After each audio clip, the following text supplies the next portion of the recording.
Hello and welcome to the Wolf Den Podcast, your home for competitive Digimon TCG discussion and news. I'm your host Nako, joined by my co-host Anitsu. And this week we'll be talking about the August 20th webcam regionals, as well as some developments in the meta and what it really means to be a rock paper scissors. So, as far as going over the events on Core TCG, there was actually a pretty decent, healthy spread of a lot of different decks that performed well in the top 16. So, going over that really quickly, first place we have Melga X, second place we have Alphamon, third place we have Gaiomon, fourth place we have Lilithloop, fifth place we have Alphamon, sixth place we have Melga X. Seventh place, we have D Brigade. Eighth place, we have another Melga X. Ninth, we have D Reaper. 10th, we have another Melga X. 11th, we have Security Control. 12th, we have Alpha. 13th, we have Gaiomon. 14th, we have Wargrey X. 15th, we have Grandis. And 16th, we have a red yellow hybrid. So that's a total of 10 different decks being represented in top 16. Yeah. Obviously, Garou is the highest represented with 4 toppings, and Alphamon at 3. Then we have Gaio at 2, and then everything else was just a one of, which still is pretty impressive. Yeah. Um, it's good to see that either people are really figuring that the quote unquote tier 1 decks of like Melga and Alpha aren't that good that they everyone needs to play them and that's all you'll see, or just that we really do have a world where provided you see the right cards and you have like not a terrible like opponent security, then pretty much any of the tier 1.5 decks can win. I mean, some of these would almost be considered tier 2 based on like representation. I know Deep Brigade's kind of on the rise. It's just a deck that never really got too much worse with the additional support other decks got, and still has uh, a good spread as far as like how it answers the current meta. Because a lot of the D Brigade decks, they just literally cut all of the fluff and filler of various other packages, outside of maybe few small cyborg support cards, and then they're just running straight up pure D Brigade still, with the inclusion of a decent amount of security bombs, and sometimes those security bombs are going to take you far just because of how the format is currently playing, with a lot of decks just holding one Digimon and raising and then moving out, and then the fact that black has the Digivolve, and that's a form of removal that I don't think any deck has any protection Nothing against. perfects against the Yeah, outside of literally just having the Digimon stand alone, nothing underneath, nothing on top. But there's not a whole lot of decks that are doing that right now. So it's just a good deck to go into the meta with, especially with it just being a fast, low to the ground aggro deck for the most part, outside of a couple of small setups. yeah. Anyone that's familiar with the deck previously, it's running a lot of the same cards. Um, a lot of the notable improvements come in the form of Death X, obviously a great card, very splashable in a lot of decks. Just takes advantage of opponents trying to set up and take set up a perfect stack, and you can kind of blow them out for putting their tamers down, giving them something that they really can't get rid of. They have the new EX2 Tamer, who allows them to gain a memory if they have a cyborg or machine in their traits, of which the Commandramon are, as well as when one of them becomes suspended, you can tap the Tamer to draw one, trash one. A very beneficial effect, given that Darkdramon really just wants to get played as soon as possible, and you need 5 D Brigades in your trash to do so, at least to make it cost 3 total. Uh, so each activation of the Tamer puts a D Brigade in the trash, preferably, and um, the Haguru allowing you to trash Digimon from your hand, Commandramon cycling itself. There are a lot of ways for this deck to put its own D Brigade in the trash without having to let them die, which puts Darkdramon online much faster than in previous formats.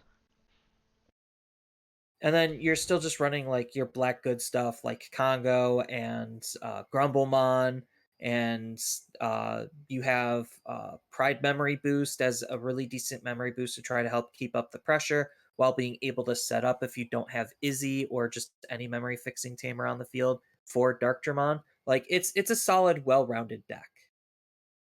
Something that I've been keeping track of as far as decks that I play and decks that I see are just like their actual number of security bombs, cards that like how likely are you to see a card in security that will benefit you, especially in decks that don't recover, so it's just a straight these are my 5 security, these are only the 5 security I'll ever have. And with 4 copies of Chikurimon, 4 copies of Ultimate Flare, 2 copies of Iron Fisted, that's a lot of removal right there. Um, Usually any one of those being enough to ruin somebody's day. Iron Fisted doesn't work on Alphamon, and stops. Um, but that's about it. The D-Digivolve is effective against everything except for hard play Digimon. So I guess maybe like Grandis would be the easiest because Grandis can't be D-Digivolved once it trashes all its sources. But even I consider Death X to be a security bomb usually because outside of Grandis and Alpha, the like the most common threat where at this point does care about hitting a Death X in security, and it will use an instance of its protection to do so.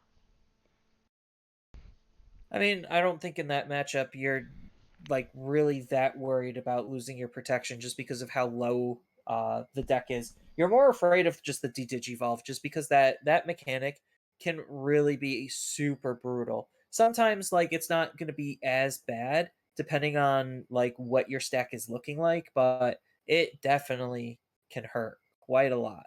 And it's not just Melga that it can hurt. It hurts a lot of stack-based decks. So just like total cards that they don't want to see in security, as far as things that will mess with aware stack, it's almost 30% of the deck. So you're fairly guaranteed. I mean, not guaranteed. You're decently likely to see one security threat, either a single instance of D-Digivolve, an Ultimate Flare, a Death X, or even just Dark Dramon itself being an 11k body, usually kills or at least removes an instance of protection from a wear stack. Yeah. It's So like there still is things that the deck can do to mitigate the meta in a way that's making it somewhat effective, which is why it started topping recently when people figured all of this out. I mean, it's not like it's new knowledge, it's just the reassurance and reoccurrence of it is always refreshing. the the red yellow hybrid is also pretty interesting to me. Um, it's basically it at least what it says to me is this is someone who was playing yellow hybrid in BT 8 and they just replaced copies of cards 1 to 1 because I'm just seeing the reflection of what the deck was and what the deck is. And so like the fact that they're still running 7 rookies is the ratio that you used to run when you were running yellow eggs and yellow rookies in yellow hybrid that ran the 4 copies of Rapidmon. Now, this one doesn't run any Rapidmon. Like no decks really go wide enough to warrant it anymore. Um, but it's still running those 7 rookies, the 4 copies of the promo Guillemon, 3 copies of Guillemon X Antibody, and then the 4 GGmon. So it's running red, but it's still running the same number of rookies, and then it's actually still running the same number of hybrids, total hybrids, by removing copies of Jet Sylphie and replacing them with red hybrids. Again, Jet Sylphie being restricted to 1. And the cool part about the tech on using the red hybrids is because you do have Tai and Kari Kamiya. That is a yellow red tamer. So that not only just helps with the deck's overall chip potential and having some decently sticky bodies just because of its effect to decrease the opponent's security's DP, but you could use it for obviously red source for your options and you can use it for your red hybrids as well to make them usable too. And a lot of the tech that they're going for with the red stuff adds some extra built-in removal for smaller bodies, which is pretty decent still, just because uh, floodgates are still a thing. They'll always be a thing as long as like memory boosts are running around and various other tech is being acknowledged and wanting to be used. So it just is there to kind of like pick off those problematic rookies so that way they don't chip. And because their security is also kind of threatening with Gaia Force and Sunrise Buster, it really forces those bigger threats to hit something disadvantageous to them, so that way it puts you further ahead. Um, so other notable interactions, because we really just don't see decks like this too often. Um, I know I tried it early on. Well, I I tried to thought make. yours was good though. Yeah, it was. I had more of the Rise Greymon, Rise X package instead of just more hybrids, but it is something I also considered. Um, so no, yeah, notable interactions. Zoe can pull red hybrids. It just says to pull a hybrid from security, doesn't have to be a yellow one. Whereas, normally TK can only pull yellow Digimon or yellow cards. So if you use TK and see that you have a red hybrid there, you can then use Zoe to pull it on a following turn, or that same turn if you have enough memory. And then this deck is running 15 Tamers, which is, I think, two more than I ran, and potentially three more than most people ran in previous iterations of Yellow Hybrid. Uh It's a lot of yeah, Tamers. it is a lot of tamers, but like right now, Defx isn't as prominent of a threat. Nope. And even then, just them hard playing a Defx sometimes doesn't actually mean anything in these types of decks because they just have tamers. There's no way a lot of decks can interact with tamers, which is the strength of the deck where you just have your tamers act as level threes or pseudo raisings, and then you just hybrid and go in, and it's just that easy sometimes. So, um, I guess that's really like the crux of the interesting decks or the different decks. Um, a lot of these other decks aren't doing anything super um new or exciting as far as bringing something to the table that one of the previous lists hasn't brought before. Um, I know. Outside of Lilith Loop, Lilith Loop topping was definitely a surprise to people. Well, Like the yeah. deck didn't go away. It's just a little bit less favored in a sense, but like it's still a very good deck. Well, I say that I guess given that so it runs one I new mean, yeah, I card. don't think it's running. It's just It runs Death Stinger, that's so it. like it has a little bit more mill based synergy. Actually, That's no, that is the only card that like is wanting to be milled, and the only mill outlets you have is Zwart, and Creepymon, and that's kind of it. Oh, and Junomon. Is Junomon? Yeah, Unimon's trash the top three. Yeah. So it's so literally just Junomon, Creepymon, and Zwart that's allowing you to use Death Stinger on top of Miss Memory Boost. yeah, just the not super different, just kind of leaning into what made the deck good when it was better. Or at least before the other decks evolved around it.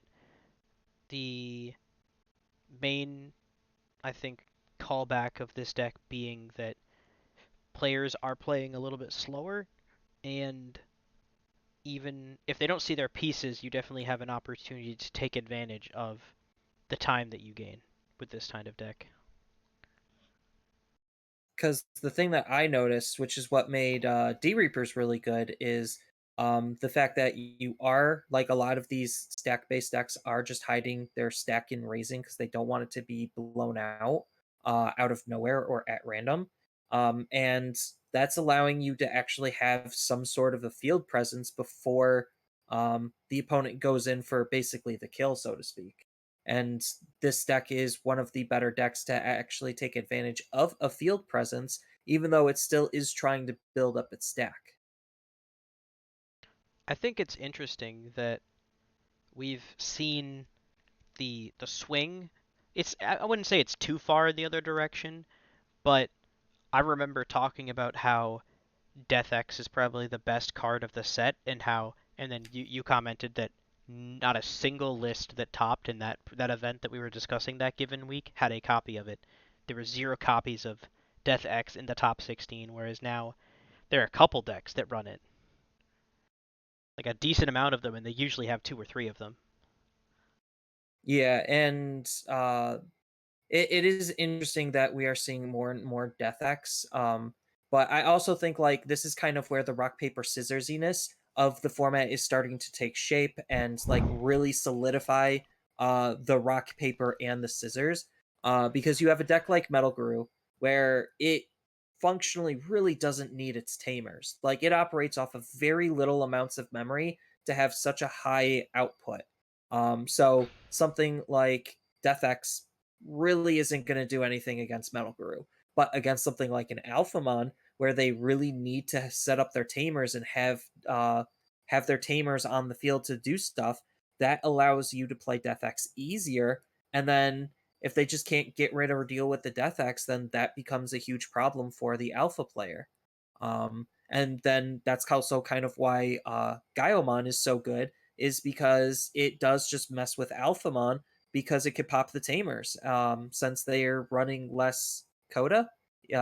Yeah, since Yeah, they're they're running running less fewer coda, coda. they usually can pop two to sometimes even three tamers on the field, depending on what the tamers are. So that just sets Alphamon so far back because they do need those tamers to do a lot of work for them in terms of their resource generation and management. Yeah. Um, Gaio also being great into D Reaper, just being able to swing into Mother, swing And into we and saw over. that. Yeah, and we've already talked to not really to death, but like the strength of Gaio and the weakness of Gaio is really interesting, which is why he's positioned the way he is in this current meta because like he has really good offensive plays, he has really good defensive plays, he's got really good tempo. It's just against Metal Guru, sometimes he is just a little too slow and sometimes his cards just don't do anything, which is why in that matchup it's a little bit more favored into Metal Guru's advantage because they're going to swing into your Digimon and then your Digimon don't die. Okay. Our the reverse, they have a big blocker and then you just try to aggress and then they use their one instance of blocker and then now you're just free to attack the rest of the security willy nilly. So it does have its own strengths and weaknesses. Yeah. I definitely think it's hard to position a deck when thinking about your potential matchups and what things you might see. Melga is kind of just gonna do whatever Melga wants. It is the deck that probably on average moves the fastest and does so in the least interactable fashion as far as in its aggression. Obviously, there are more things that affect Melga as opposed to Alpha, but just the fact that they require fewer setup pieces and then can just use the X antibody option to reset and really push on the turn that they raise, that you kind of have to ignore them when teching because you really can't. Unless you're something like red yellow hybrid or security control and you just happen to run DP minus cards or removal pieces that gets around their protections, then you might as well just not bother because you're not going to stop them. They're going to be fast enough. Which is kind of true in a sense. Like we've already kind of like ran some tests where perfect hand, perfect scenario, Alphamon does just beat Metal Guru, but that is perfect scenario, which will rarely happen. It does happen sometimes, but for the most part, Alphamon does have the speed, but does require more setup. And the reason why Metal Guru does so good against all of these other OTK based decks or all of these other X antibody based decks, they're relying on their level 6. Malguru, he's actually relying on his level 5. His level 5 is where you're aggroing with. So you're effectively working one stage earlier than your opponent, which that could put you ahead in terms of trying to set up a lethal position or kill them outright. Um, just to dive a little deeper to that, Yeah, because I know I made this statement before, like, in a perfect world, and I'd seen some contention as far as that point. Like, oh no, Melga's definitely the better deck when you've seen, and I honestly wasn't 100% sure. I had a strong feeling, so Zenitsu and I spent a little bit of time just going through, like, assuming you could have any one card in this instance. We're not having extra cards in our hand or extra memory, but we just played it out from both ends, either player going first. If you could just choose whichever, every card you draw would be exactly the card you needed. Alpha wins 100% of the time. There's nothing that Melga can do just because of Alphamon's ability to be a large enough body that also Black can run protection from bounce. So in all instances, Alpha wins, assuming they all see their pieces, whether it goes first or second. And it's actually pretty decisive, and it's a really interesting breakdown where it's like if they just have their level 4 in raising and they're put at either 2 memory and have a cool boy or 1 memory and have 2 cool boys, they could just go all the way up the chain Or and have protection and be able to break a lot of security and set up the fact that it's really preventing the Guru player from being able to do anything past it. or so like we didn't go over every situation because of it we were trying to stick to like the most optimal play in each given instance back and forth, trying to keep the what we were considering as potential lines of play to be very shallow. And so I never played a UG because it's never optimal in that instance to play a UG, and we were also assuming both players' security to be basically as irrelevant as possible, just five random rookies that don't do anything and will not affect the board because if you win via security, that's not you can't control that at all. Um, and so in the instance of the alpha player always has the option if they ever do get a UG from security or in some other fashion have the opportunity to play one to like actually OTK because in both instances the alpha player wasn't winning the game in the exact turn that it raised, but with the ability to tuck a second Oriyumon, it could.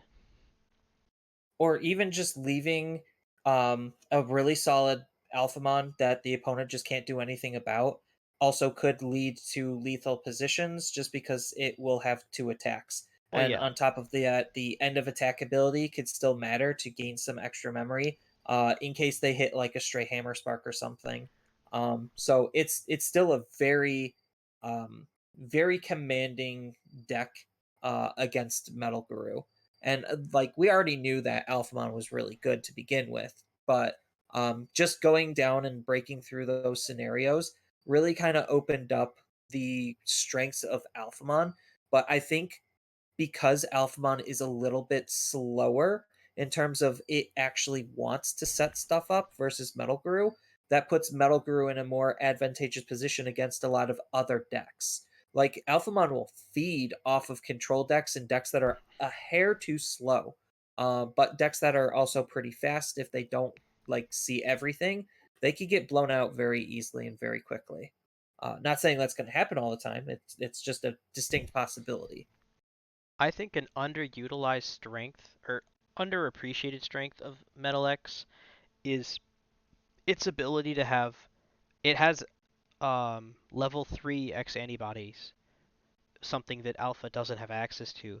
So if you're doubled up on rookies, but one of them is a Gabu and one of them is a Gabu X, you can still rookie draw 4-0, just effectively filtering that card that was previously wasted and irrelevant, or something you would have had to hard play later to search, but now you're passing 3 memory. It's not a very efficient search for its rate, and you just filter that out. Whereas if the alpha player sees 2 rookies, it only has the option to hard play it or potentially discard it later, but that's a dead card until used otherwise.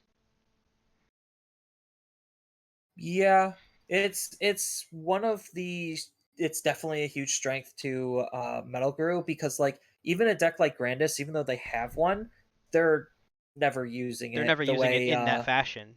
Yeah, Yeah, they're never using it because you have to pay one for the good Kokuamon that we currently have. That's in color, and they and don't it's use it. just yeah, it's just too slow.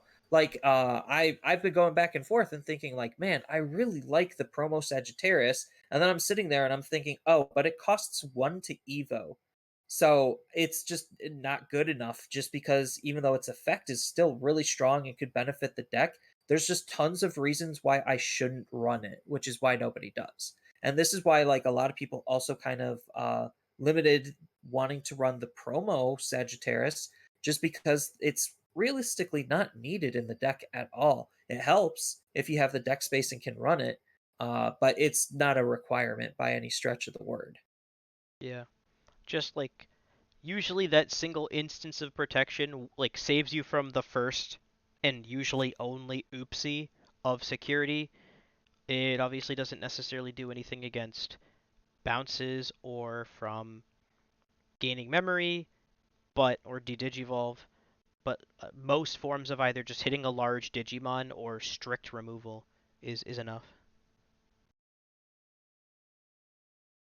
And then, as far as some of the other top decks, just going over them pretty quickly, like I think Grandis is pretty high roll. Like I think out of all of the OTK decks, Grandis is like the most high roll, just because green doesn't have as much consistency. We've kind of been I there, said that. I don't really believe that though. I don't. I think Randus still struggles with its identity as far as it not requiring as many strict pieces and having generally better stacks on average, but its best stack is I think way worse than Metal or even Gaumon, Alphamon. Like it just does worse if both players are doing well, but it also does poorly if it struggles because I mean one of its best additions to its OTK is Mimi and the ability for Mimi to add that raising phase or hatch a turn early and start going up the chain the turn that you raise, but also you have to play Mimi for 4, which is bad. Actually, the funny thing is, looking at the Grandis deck from Core, they're actually running a pretty spicy blue splash. Are they? That's interesting. Yep. Yeah, so they actually are running Kokuamon and Kokuamon X to be able to utilize Huh. that. They are running for Davis instead of Mimi because Davis is a better consistency tool. You get more out of Davis, on top of him opening up the doors to blue green options, which blue green has some really good ones in the form of Megadeth and I guess Gigadeath, because this person's running two Gigadeaths. um, and then yeah, they're running Splash Tech blue hybrids just to use extra Davises. So like it's a very interesting list, and I could see why it was doing so well. It's playing um to the strengths of blue and green. I see Although some Gigadeath. of the tech choices are like really questionable. Like Kunamon doesn't strike me as a card that's actually doing a whole lot. I guess it's an aggressive rookie, but like I don't know if that's what you really want or need. I'd rather just have that be an extra Terriermon or something. And then they're playing Kawagamon X Antibody without the Kawagamons, which you do have the EX1 Kawagamon, which isn't bad. What are you looking at? But I guess they're just using it for piercing. Oh, like the fours. You're looking at the fours? Yeah. Um yeah, no, you don't care about the other one. Um you just want the X's. That's another reason why this deck doesn't necessarily run Cool Boys because it uses Yeah. X's, but it doesn't use them over their same level counterparts, unlike basically all the other ones. No, most of the X's are literally just coming from Grandis and Okua X, and that's it most of the time. So you're running a significantly less amount of X's to warrant using X antibody and But you're running the Cool same Boy. amount of X's. You're not No, running their same level you're running less. counterparts. Yeah. Less than you're running two less. That's it. It's mostly because it only activates if you go over the same level counterpart, which you don't run. Um, but I think the Gigadeath is actually kind of interesting, only because if you see it in your hand, who cares? Because like you're not gonna play it anyway. But it's significantly better in security than Megadeth, only because bouncing something that digivolves for 0 to hand usually is irrelevant, but Giga-Deathing it is game ending if you tuck it to the bottom. Because it also bypasses like bounce protections, Yep. even though there's not a whole lot of them. Like it is just a better security card as a whole.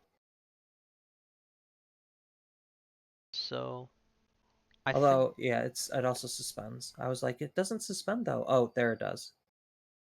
yeah, there's definitely um there are a lot of decks that can do well and we'll continue to see come up. I've been tracking just the total toppings like for myself and my teammates. There's still like I guess the most notable thing just being the move from like Alpha being the most common deck to Metal being the most common deck, but we have a like Metal only being 4 of the 16 makes it like one of the more diverse metas we've actually seen, even if it doesn't necessarily feel like it. And I've mentioned this kind of before, but this is a fighting game thing. I used to play a lot of fighting game things, or I used to play a lot of fighting games, and like they had this philosophy where if everything was broken, then nothing was broken. And I think that's kind of like where we're at, where it's like the lines between tier one and tier 1.5 and tier two aren't as like thick as people think. They're very, very thin lines where something could just accidentally pop up and be tier 2 or tier 1.5, which is exactly what we saw with Deep Brigade. It was on nobody's radar, and now people are actually considering it more and more, considering it's now seeing toppings consistently, at least one topping in the last couple of events, if not multiple. Yeah, it really I think leans more into that um like I guess more back to the concept of the rock paper scissors. I don't know if we ever explained it too much. I know we kind of talked about some of the interactions specifically. Like, so in general, most of these decks here are trying to counter at this point or lean into a better matchup versus Metal Guru X. That is the deck you expected to see most often. Um, as far as so if 8 or 9 rounds in an event, you'll probably see Metal X 3 or 4 times out of the 9, and everything else you just kind of have to just take it as it comes. But your the deck choices in like within your deck, but as well as which deck you're taking, should really lean into that aspect. And so if you're taking decks trying to beat Metal X, that's like your Seccon and your Red Yellow Hybrid because they get around Metal's protections and prevent it from being as aggressive as they want to be. Um, whereas those decks are preyed upon by Metal X, Alphamon. well, Alphamon because it has all these protections, but also um, Metal X's with a red package, or anyone with a red package, I guess, because it's just as splashable in any other deck. Um, and to some extent, D Reaper. I just know that the security control matchup is very in D Reaper's favor when played correctly, assuming they don't see their Death X-Mons as frequently as you see yours. But then Grandis comes along, and Grandis, while just normally getting beat up by everybody else, kind of really shits on D Reaper. More specifically, because it can just swing over all of their Digimon they're trying to set up and prevent. So, it's just And a take cycle. advantage of the whiteboard. Yeah, it's just a cycle. Like you're no one deck is the best against all other decks, but it always has something to look over its shoulder about that's coming for it. The fact that SecCon is a laughable matchup for D Reaper. You're probably not going to see that matchup as SecCon unless you tie, which you probably will. But even then, like SecCon should mostly expect to see Metal X's and maybe Alphas, but then even the Alphas kind of hurt um like the SecCon matchup because most of the cards don't do anything to Alphamon. No, and that's probably one of the big reasons why Doru Greymon is getting limited is because just too much protection, increased damage output just because you can stack him multiple times. Like it's a good card, and I know a lot of people aren't super happy about the ban and restriction list. I'm kind of with them where it's like I would have liked to see more, and I think a lot of people's anger and frustration comes from unmet expectations because anger stems from unmet expectations. We were going in thinking that they would have hit more, and they didn't. So that really pissed people off. And I get that, but that's kind of just the dynamic of how things go. They word on the grapevine, I found out pretty early that they were just going to hit Doru Greymon, or like that was a card that they were considering on hitting.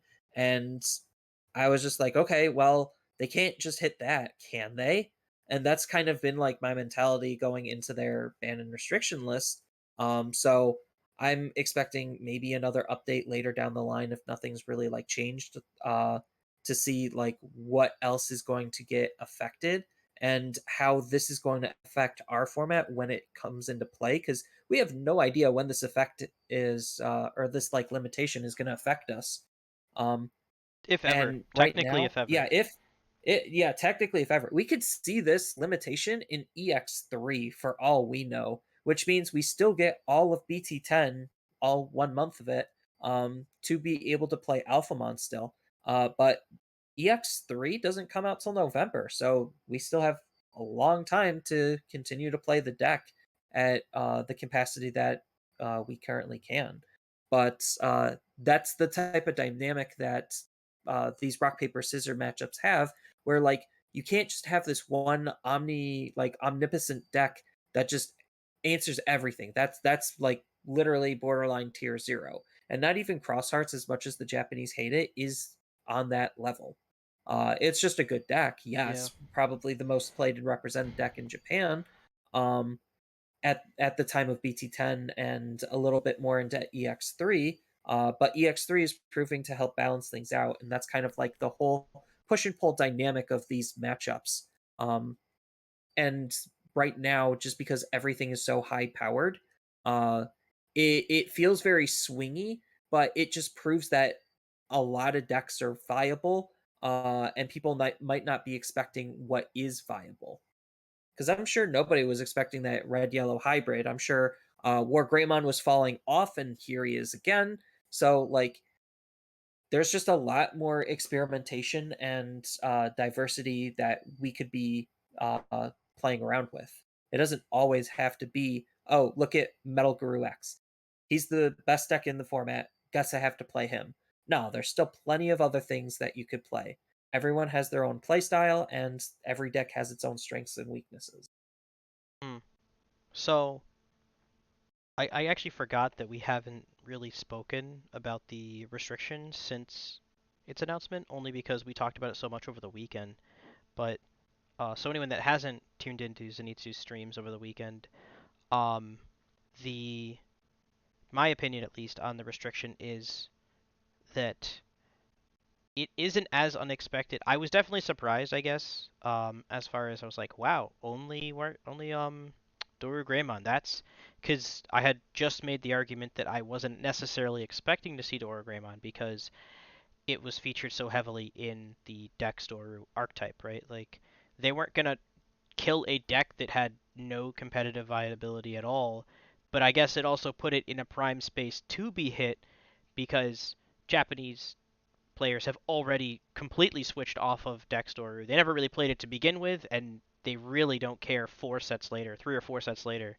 Like it, them killing a deck that nobody plays doesn't matter to them enough, which I feel like makes sense because I even just played that deck at locals over the weekend, and I was like, well, it's just worse Alphamon. Like I literally never got the uh, Dexdoru Gora's ability to go off and hard play a Dexmon from my trash for free. So, um, And the deck isn't 110% killed off because like you could lean into the purple stuff, even though I think the purple stuff is just worse. But yeah, like I get what you mean. Yeah, there's nothing to kill And because there's no deck there already. right.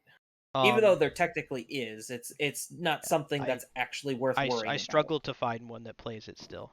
Um, but so that being said, um, this does fit, and I guess it more clearly defines to me what to expect in the future, assuming again, like Zenitsu said, they don't actually have any like reactionary additional results because of the backlash from how it's been perceived both here and abroad. Um, they do obviously It's been pretty respond brutal. to Japanese players' feedback, especially because they don't care as much usually about stuff like that. Um, so it clearly is must be enough of an issue for them to say that like these other cards need to be addressed, or like clearly they only care about money, but they do have an I'm MO. Yeah, like I don't think it's 100% about money. I've been in the position where I've had to ban and limit cards for the card game that I worked on, and like part of it is the money, but some of it isn't the money at the same time. Like we banned one of our high rarity cards, one of our big chase cards, because it was unfun. It was not a healthy card in the card game, so we had to get rid of it. Dexter Greymon's Just Dora Greymon. or yeah, Doru Greymon's sorry, justification, even though they're never going to say it's because of money, they did not even mention at all the fact that Alphamon was a deck that was extending its expected uh life play and blah blah blah. Like they didn't mention that. They just said, look, this card is not healthy interaction when it comes to Digimon because there's just no interaction to have with it, period. Which is why they were also limiting a lot of the hybrid stuff because it's just like, look, yellow is literally yellow hybrids are nothing. And they would rather you try to figure out how to use the other yellow cards and let other yellow cards breathe rather than just have yellow hybrids be the best thing from now until like BT 15, 16, or 20, or however long they go before something is better than Jet Sylphimon. Um, Well, so I mean, it's just there was a lot going on for the hybrids. We've already spoken to them a little yeah, bit. I I mean, and don't Tommy, disagree with yeah, their restrictions at Tommy all. was, yeah, Um, Tommy was just also a not fun card, even though he wasn't doing anything. Any meta that would come back with a go wide Digimon sitting on the field type of a thing, because they easily could. Um, the blue hybrid package could easily come back in full force and smack everything in the meta unexpectedly, and they would rather just not have that in the game to its current capacity, or was its current capacity. so yeah, we already spoke about the North American ones, but the the Dora Gray just kind of solidifies in my mind what Bandai considers when they restrict cards. A, is it low enough rarity to where it's not going to impact sales of previous sets? So they still have yet to hit any card up. Is Tommy a rare? I think Tommy's a rare. Rare or Tommy's a lower? rare. So Yeah, nothing, Tommy's a no rare. supers and no secrets. Unfortunately, all of you Death Xmon Doomers, you'll have to you find some other horse to chase because I just I didn't really see them banning it, and now I still don't see them. I understand it's very splashable. I understand it's very powerful, and I also just it's a secret rare. I don't think they're going to restrict it. I really don't, because even if they, I don't think they'd put it to one, which I guess they only put things to one or ban them because they don't want to make like a super complicated like restriction list. But I um, like the one or nothing, to be honest. I really it do. seems a little like it would open the floor to more restrictions if they made it more loose. But if they're I'm gonna not do saying nothing, there wouldn't. if they're gonna make it simple, then I guess that it's better than nothing. And then um, but Dora Gray checks the marks of it being potentially widely splashable enough. Um, I know some people in my locals were making fun of a Reddit comment where like, well, what if they want to make Black War Greymon X and then you can just run it there? I'm like, bro, fucking Grant or Gaumon's already Black War Greymon X. If they wanted to run it, they would, and they don't.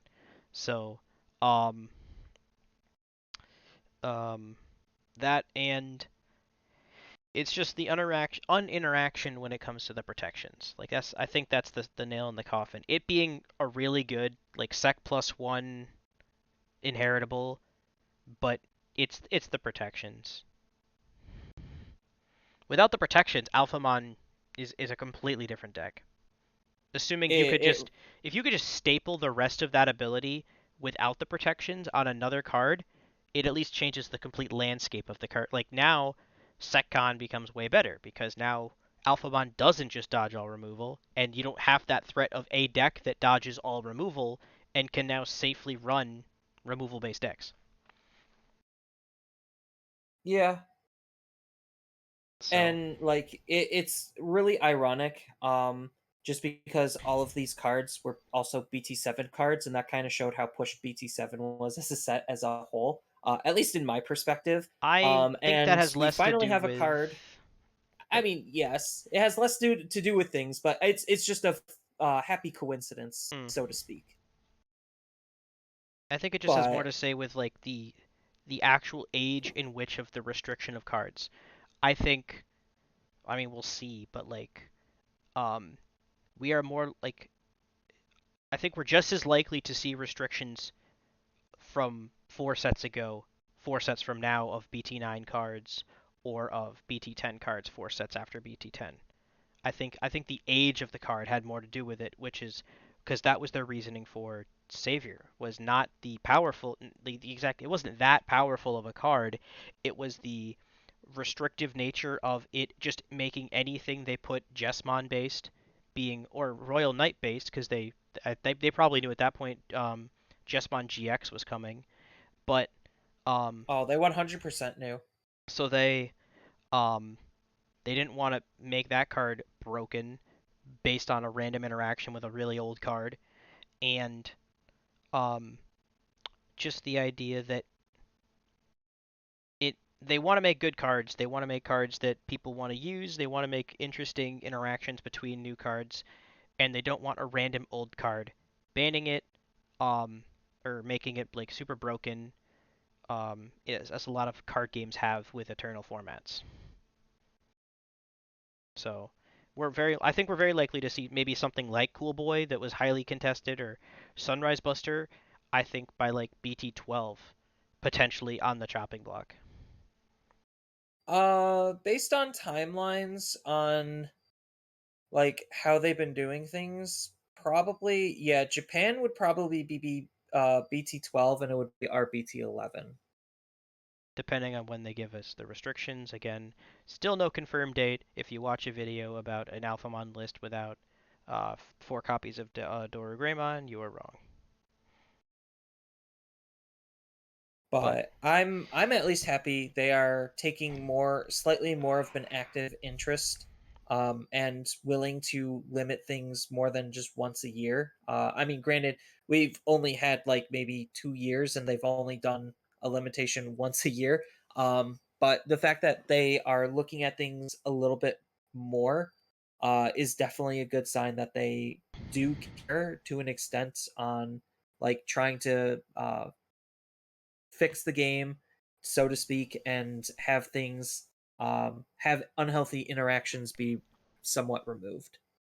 well, so I would at least like to include here because I know we already talked about it on your stream over the weekend, but just trying to get all my total thoughts across because I don't know if we'll return to this at some point in the future.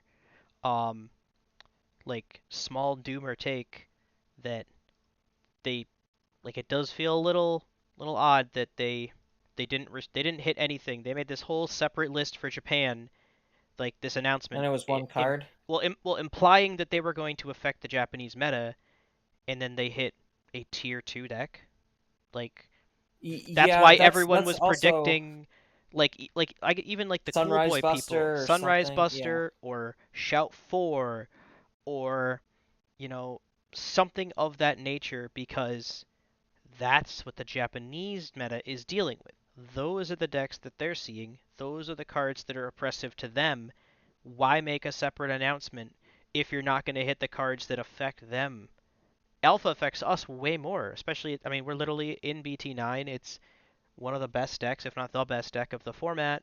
Um, and people still hitting it for us would be substantially more impactful than it would be to hit them, and we're still like I just don't know why they bothered to make a separate. Maybe they had more cards on the list and they pulled them off, or they had less cards on the list and they like, well, we have to come up with something else to ban to appease. But them being a best of one, Alphamon doing Alphamon things. It again, I guess because of the protection. Alphamon, for those of you that aren't aware, Alphamon's basically the only deck that has any staying power into BT10 and beyond as far as the OTK decks. We live in a weird vacuum, a weird bubble. Grandis is still pretty good, only because of what Grandis is, but Metal gets way worse in a world where Sunrise Busters run of a 4 of in every Crosshearts deck. Metal is the biggest loser of next format as far as all these decks are concerned. Yes, and like part of the reason why I think like a lot of people want a Cross Hearts hit or something from Cross Hearts hit, especially Sunrise Buster, is because like it is basically Hybrids 2.0, and I really wish, knock on wood, they stop doing hybrid type stuff. Uninteractive tamers that spawn Digimon out of nowhere or hide extra resources for you to gain some random advantages. I While also really just being want them. ridiculously Yeah, efficient. Efficiency yes. is the name because nobody would ban like nobody banned red hybrids because they weren't running they weren't using their red hybrid to digivolve for one. They weren't gaining some crazy effect off of it. They didn't restrict Bayo in blue hybrids. They restricted Tommy because Bayo so far hasn't been the problem as much. It was the without the No, Tommy because package recycling the level fours and stripping and stunning. Um, so Sylphie was the problem. Obviously, it being a recover that costs one ambiguous of what your security is was the problem. and So it just lets you use whatever yellow top end you feel like is best at the yeah, time, which is you like, just yeah, the replace deck is changing, but it's not really changing. and so you have something like Crosshearts where the deck just runs all the Crossheart pieces. It's not necessarily super difficult to figure out what's a good crossheart list, what's a bad crossheart list, except for that your primary card is cross 4, not cross 5, even though you still run cross 5. Just not, it's not the primary focus of the deck. No, it's just a cross four aggro deck where you're just slamming tamers and then trying to use those tamers to spawn the Digimon or hold the Digimon to be able to play and reuse cross four over and over again. And because cross four is like an insane card because he costs super cheap, He's swings the 1. turn he comes He in, costs 1. unsuspends your tamer to be able to reuse. Yeah, he effectively costs one. Like he is just a hyper push card, and that's kind of like why a lot of Japanese players were And it's expecting only a something. rare. Yes, and it's only a rare. So that's why a lot of Japanese players were really expecting something from Cross Arts to get hit, is because like it is right now their boogeyman, or it I guess it's our Still boogeyman. is. But Still is, by the way. yeah, it still is one of their best decks.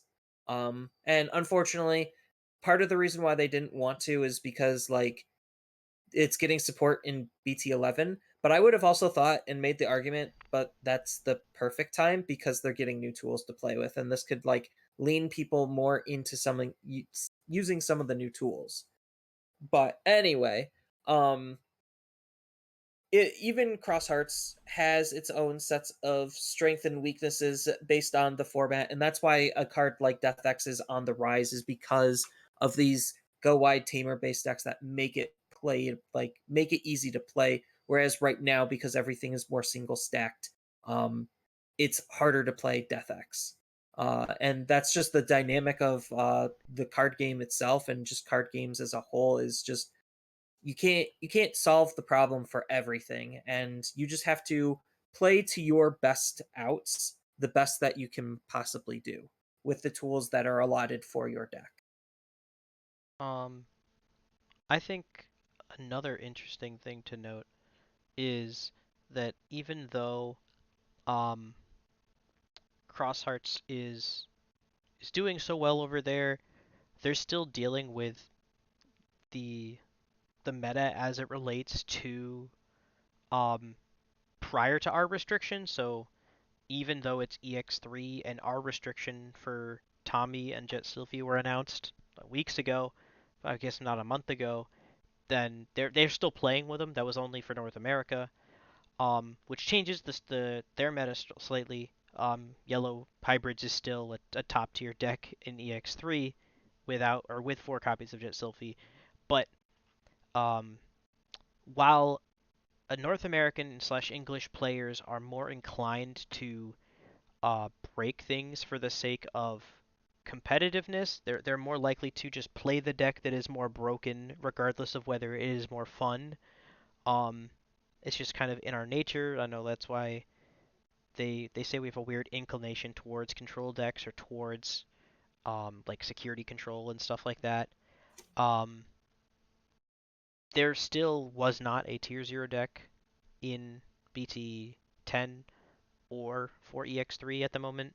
It's still a fairly diverse landscape at the top, um, with maybe less decks having the potential to win, like as opposed to what you just saw with like the core TCG with 10 decks being represented.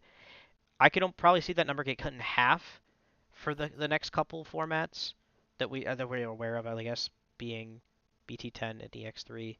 But even though that's true, that's more what we're familiar with, right? Like previous formats, you really only had 4 decks total. Like EX2, I think outside of like random one ofs or two ofs, there were only 4 decks that won or topped in EX2. Yeah, I would definitely say that the spread. Well, this also goes back to like my whole fighting game philosophy. If everything's broken, nothing's broken. Just the damage output and potential a lot of these decks have is just a lot higher. So like obviously BT10 or not BT10, BT8 and EX2 were more hyper focused. Some decks didn't have their complete package, so they were kind of like left to hang dry until they get their support. So they were just waiting in the support room. And certain decks like Imperial, who actually has a distinct absence this time around, um, But so does did Armor yeah, Rush. yeah, Armor Rush also doesn't have any presence in this topping, and neither does Mastimon. So, like, even though they're Mastamon, still, I would be surprised if it showed up more so than surprised that it's not there. Mastamon hasn't been doing very well. and part of it is just how DNA decks play compared to these X antibody decks. They And require more like, setup, just straight up. yes, they require way more setup, and like, even though the setup is really powerful when it goes off, um, it's just the more factor means that they won't be able to play as quickly as aggressively. Because like I was playing Imperial at the beginning of this format, and I noticed very quickly if I don't have a memory setter and I don't have a way to go to 3 memory or have a rookie on the field and be at 2 memory, I'm just not DNAing at all. Mm-hmm. Period. Um, Yeah, ever. and that's just the better of the DNA decks. So, yeah. Um, in conclusion, at least as far as like my understanding of we're still seeing decks show up that can perform. Every deck can perform in that like tier 1.5 block. Um, and if anything, you're Even just tier seeing, two. yeah, like random like tier 2 decks showing up as far as high rolling, um, either getting just good hands or good matchups or both. Um, they all decks have the capability of winning, I guess, is that same statement. A little nicer, but also more condensed. Yes. Um, so the restriction doesn't seem like the end of the world. Um, definitely looks like we at least have room as far as trying to figure out what the best deck will be at the end of BT9. it looks like it'll be Metal X, but we might have enough time remaining for another shift to occur. I don't know where necessarily, if there will be one, but there just seems to be a lot of movement amongst the top ranks. Unfortunately, right now we don't have any news as far as like upcoming larger events. We're kind of done for the time being. Obviously, there always going to be something new on the horizon. We just don't know what that currently is or when that currently is. Yeah, you don't know until you I know. still It just kind of shows up. yeah, I still personally think that Alphamon, like card wise, gameplay wise, is the best deck, but Melga is definitely outperforming it. So, But that just goes to the strengths of the format and the rock paper scissors nature of it all. yeah. So, anyone that stuck around this long, if you have anything that you want us to speak to, I know we definitely still like go through all the comments at the end of the videos. For those of you watching on YouTube. Um, but anyone that isn't, um, we will figure out something to talk about. Um, I know there are a lot more freeform topics that Zenitsu and I have been bumping around with, as far as like if we don't have a tournament to discuss directly, it'll give us more room in the episode to discuss more of like a top-down discussion, as opposed to just like arguing deck choices or card choices within a deck. Yeah, and we're on, just as a friendly reminder, we're on a lot of different platforms for podcasting. Obviously, I have my YouTube and I stream this over on twitch.tv/Zenitsu. So these do go live. If you want to try catching one of these live and interact with us that way, that's always a fun way. Or just comment on YouTube or however you feel like wanting to contact us. Okay, with that, I will go ahead and close this episode out. Good night.